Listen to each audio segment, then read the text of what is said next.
Peace. This is a Meat Potato Social Production starring myself, the Water Alchemist, and today's topic for the occult family is developing your magical skill set, understanding tarot, part 1.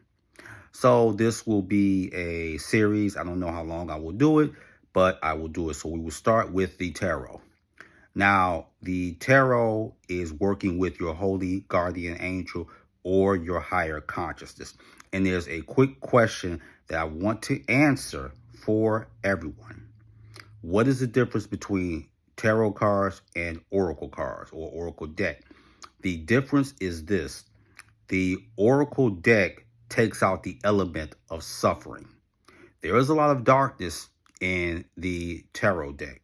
Let me give you some examples. The Five of Swords. So when you see the Five of Swords, you will see a woman and a child that looks like he's crippled. So basically what this means is that the fear is that one is going to go without and be destitute.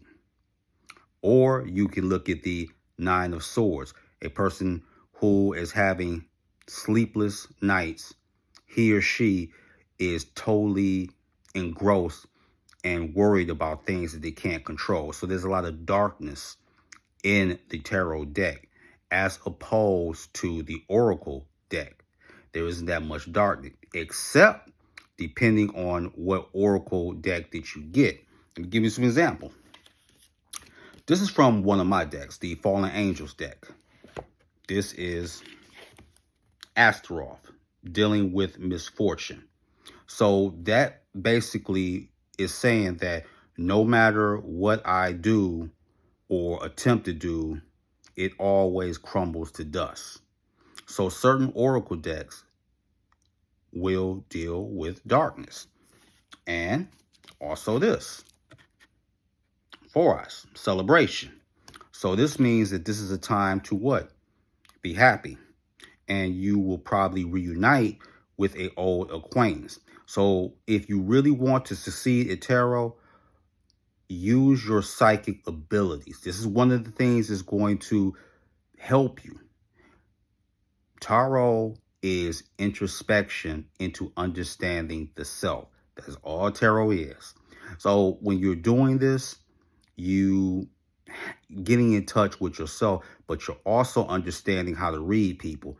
And one of my students, Gerard Savage, he made a very astute, matter of fact, profound statement. He said that the way that you read just everyday individuals and so-called people with witch blood or witches or magicians, it works two different ways. That is absolutely correct.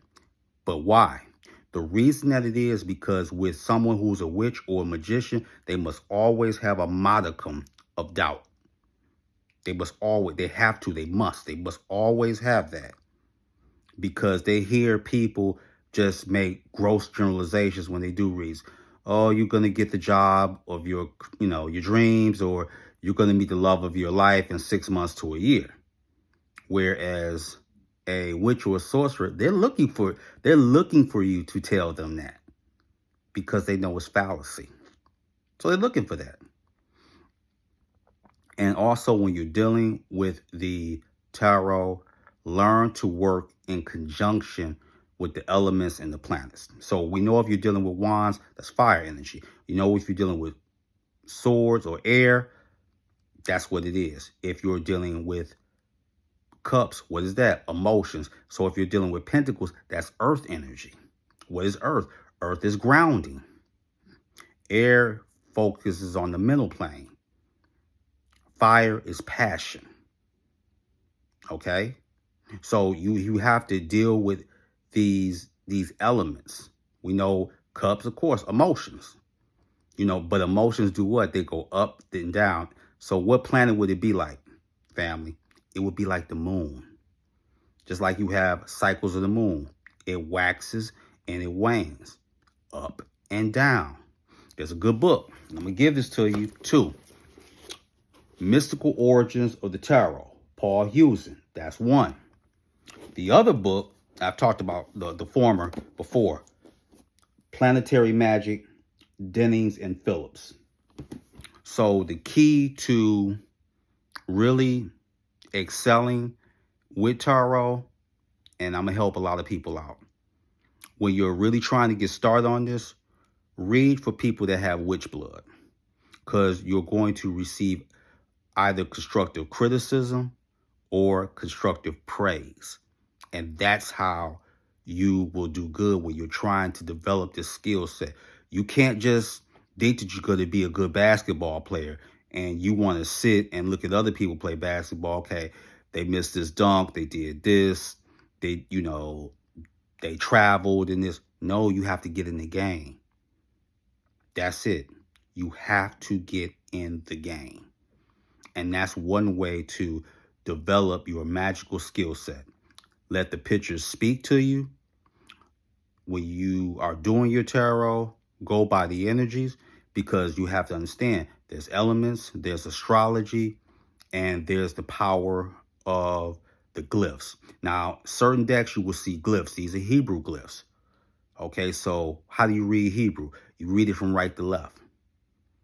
And it's all about a story. The whole thing is you're just reading the story to the client. That is it. So with that, that is your meat and potato sorcery for the day. I am the Water Alchemist. Be water, my friends. Peace.